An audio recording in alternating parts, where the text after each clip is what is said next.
അയ്യോ, അടുത്ത ആഴ്ച മീറ്റിംഗ് എന്ന് പറഞ്ഞു. പക്ഷെ ഡേറ്റ് ഏതാന്ന് പറഞ്ഞില്ലല്ലോ. ശരി, ഒന്ന് പറഞ്ഞിട്ട് വരാം. നീ ഒന്നും മിണ്ടാതിരുന്നേ. ഞാൻ ശരിക്കും പേടിച്ചിരിക്കായിരുന്നു. അറിയാണ്ട് എന്തെങ്കിലും വിളിച്ചു പറയോന്ന്. എടി, നീ എന്തിനാ വെറുതെ പേടിക്കുന്നേ? വരുന്നത് വരട്ടെ, നമുക്കെല്ലാം നോക്കാന്നേ. എനിക്ക് നല്ല വിശപ്പുണ്ട്, ഭക്ഷണം എടുത്ത് വെക്കുന്നേ. ആഹാ, ഭക്ഷണമില്ല, ഒന്നുമില്ല. ഞാൻ തന്നെ ടെൻഷൻ അടിച്ചിരിക്കുക അവിടെ. നിന്റെ ടെൻഷനെ ഞാൻ കുറയ്ക്കട്ടെ? വേണ്ട, അടങ്ങിയിരിക്ക്. എടി, ഞാൻ പറഞ്ഞ കേക്ക്. എടി, ഒരു തവണ മാത്രം പറഞ്ഞ കേക്ക്. ഒറ്റൊരു തവണ മാത്രം. എടി, കേക്ക്.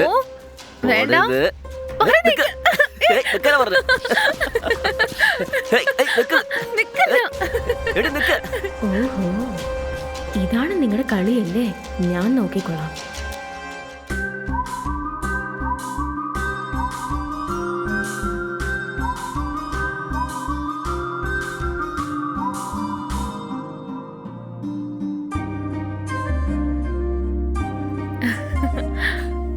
ഇത് കൊള്ളാല്ലേ? അതെ അതെ. ആര് വന്നിരിക്കുന്നു തോന്നുന്നു. നീ ചെന്ന് വാതിൽ തുറക്ക്. അയാള് ചത്തിട്ട് മാസങ്ങൾ കുറയല്ലേ. കാര്യങ്ങൾ അന്വേഷിക്കാൻ വരുന്നതായിരിക്കും. നീ ഇവിടെ ഇരിക്കെ, ഞാൻ നോക്കിയിട്ട് വരാം.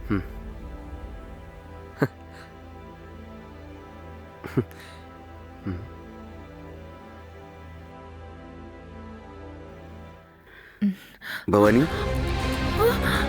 സർ, നിങ്ങള് ഭവാനി, ഭവാനി, ഭവാനി.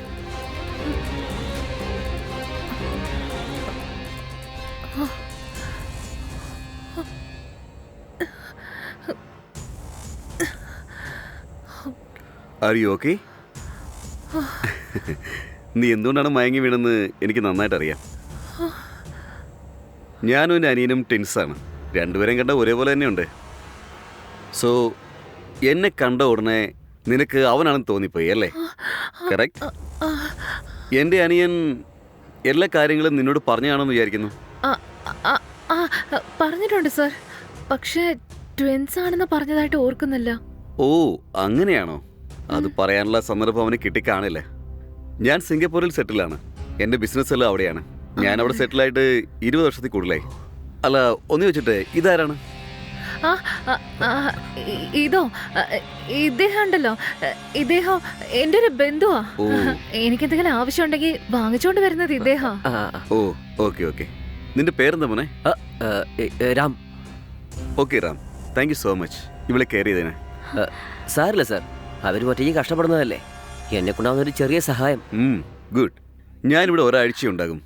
അനിയൻ്റെ സ്വത്ത്, കമ്പനി, പ്രോപ്പർട്ടി എല്ലാം ചെക്ക് ചെയ്തിട്ട് ഭവാനി എല്ലാം ലീഗലായിട്ട് നിന്റെ പേരിലേക്ക് ഞാൻ മാറ്റാൻ പോവുകയാണ്. അതെല്ലാം നീ ഫോളോ ചെയ്യണം. ഓക്കെ അല്ലേ? അപ്പോ 1 വീക്ക് നിങ്ങൾ എവിടെ തന്നെ ഉണ്ടാവോ? അതെ. നിനക്ക് എന്തെങ്കിലും പ്രശ്നം ഉണ്ടെങ്കിൽ പറ, ഞാൻ ഹോട്ടലിൽ തങ്ങിക്കോളാം. ഇല്ല സർ, ഇല്ല സർ, എനിക്ക് പ്രശ്നമൊന്നുമില്ല. ഞാൻ വെറുതെ ചോദിച്ചെന്നേ ഉള്ളൂ. ഇത് നിങ്ങളുടെ അനിയന്റെ വീടല്ലേ സർ? എത്ര ദിവസം വേണമെങ്കിലും താമസിച്ചോ, എനിക്ക് പ്രശ്നമൊന്നും ഇല്ല സർ. താങ്ക് യു, വളരെ സന്തോഷം. Okay sir. ഞാൻ പോയിട്ട് വീടിന് വേണ്ട ആവശ്യമുള്ള സാധനങ്ങളൊക്കെ വാങ്ങിച്ചിട്ട് വന്നേക്കാം. നിങ്ങൾ സൂക്ഷിച്ചിരിക്കണേ.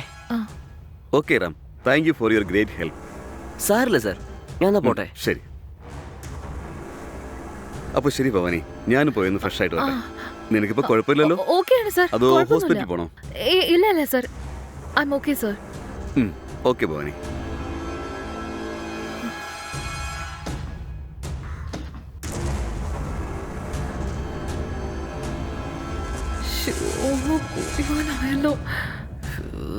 ഇവളെ കൊണ്ട്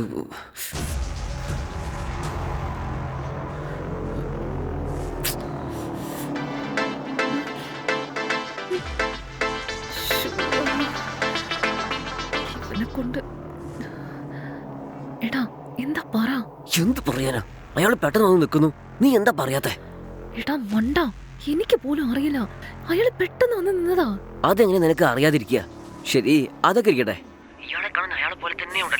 അയാള് മരിച്ചിട്ട് എല്ലാ കാര്യങ്ങളും നമ്മുടെ മുമ്പിൽ ചെയ്തത് ശരിക്കും ഉമ്മാര് ട്വിൻസ് തന്നെയാണോ? അങ്ങനെയാണെന്ന് എനിക്കും തോന്നുന്നത്. സത്യം പറഞ്ഞാൽ എനിക്കിതൊന്നും മനസ്സിലാവുന്നില്ല.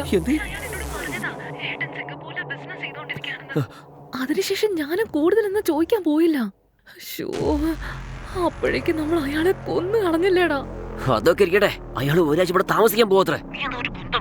നിനക്ക് വേണമെന്ന് പറഞ്ഞൂടെ? അയാൾ ഹോട്ടലിൽ താമസം നിനക്കെന്തടി? നീ മണ്ടത്തരം വിളിച്ച് പറയല്ലേ.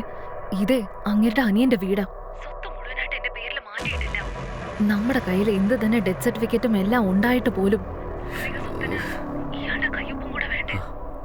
ആ അതിനു വേണ്ടിയാ ഞാൻ ഇങ്ങനെ ചെയ്തേ.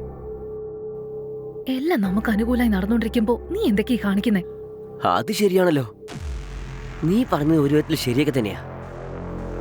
ശരി, അയാൾ ഒരാഴ്ച ഇവിടെ തന്നെ താമസിക്കുന്നതിന്റെ പേരിൽ മാറ്റി കൊടുത്തിട്ട് പോകട്ടെ. പക്ഷെ അതുവരെയ്ക്കും ഞാൻ എവിടെ പോനാ? ഹോസ്റ്റലിൽ താമസിക്കട്ടെ? എടി എന്തെങ്കിലും കാരണങ്ങൾ പറഞ്ഞ് എന്നെ വീട്ടിനകത്ത് കേറ്റ്. അതെ, നിനക്ക് അയാളെ കൈകാര്യം ചെയ്യാൻ കഴിയത്തില്ല. നിന്റെ ഫേസ് നീ നോക്കുന്ന നോട്ടമൊക്കെ അല്ലേ. ഞാൻ പറയുന്ന ഒന്ന് മനസ്സിലാക്ക്. അതെയല്ലോ, നീ പറഞ്ഞത് ശരിയാ. ശരി ശരി, അയാളെ വരുമ്പോഴേക്കും ഞാൻ ഭക്ഷണമൊക്കെ ഒന്ന് ഉണ്ടാക്കി വെക്കട്ടെ. എങ്ങനെങ്കിലും അയാളെ വിശ്വസിപ്പിച്ച് എത്രയും പെട്ടെന്ന് സ്വത്തൊക്കെ നമ്മുടെ പേരിലേക്ക് ആക്കണം. ശരി, നോക്കിയേ, നീ നിന്റെ വായം വെച്ചിട്ട് മിണ്ടാതിരുന്നോളണം. അയാൾ ചോദിച്ചതിന് മാത്രം ഉത്തരം പറഞ്ഞാൽ മതി. വെറുതെ സംസാരിക്കാൻ നിൽക്കരുത്, മനസ്സിലായോ? അയ്യോ, ഞാനൊന്നും പറയാൻ നിൽക്കില്ല. ശരി ശരി, അയാൾ ചിലപ്പോ പെട്ടെന്ന് ഇങ്ങോട്ട് വരും. ഞാൻ ഫോൺ വെക്കാണ്.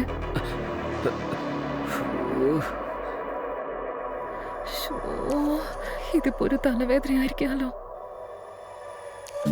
ഭവാനി, സാർ, ദേ നോക്ക്, ഞാൻ വന്നപ്പോൾ തന്നെ നിന്നോട് കുറച്ച് ചോദ്യങ്ങൾ ചോദിക്കാമെന്ന് വിചാരിച്ചതാണ്. പക്ഷേ നിന്റെ മാനസികാവസ്ഥ കാണുമ്പോൾ എനിക്കത് ചോദിക്കാൻ കഴിയുന്നില്ല.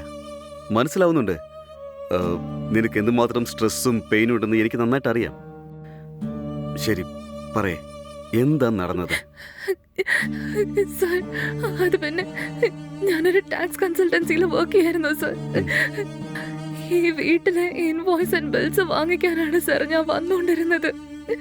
അപ്പോഴാണ് ഞാൻ സാർ ഇടപഴകാൻ തുടങ്ങിയത്. ഞാൻ വർക്ക് ചെയ്യുന്നത് കണ്ടിട്ട് അദ്ദേഹത്തിന് എന്നോട് ഇഷ്ടം തോന്നി സാർ. എന്നിട്ട് പെട്ടെന്നൊരു ദിവസം എന്നെ കല്യാണം കഴിക്കുമെന്ന് ചോദിച്ചു. മറ്റുള്ളവരെ തെറ്റിദ്ധരിക്കുന്ന ഞാൻ അദ്ദേഹത്തോട് പറഞ്ഞതാ. എന്നാലും അദ്ദേഹത്തിന് എന്നോടുണ്ടായിരുന്ന സ്നേഹം എനിക്ക് മനസ്സിലായിരുന്നു സാർ. അതുകൊണ്ട് മാത്രമാണ് സാർ ഞാൻ കല്യാണം കഴിക്കാൻ സമ്മതിച്ചത്.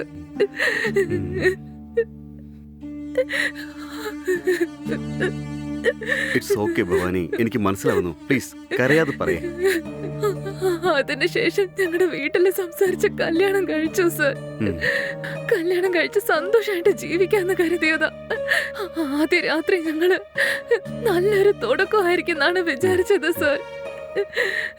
എന്നാ ആ രാത്രി തന്നെ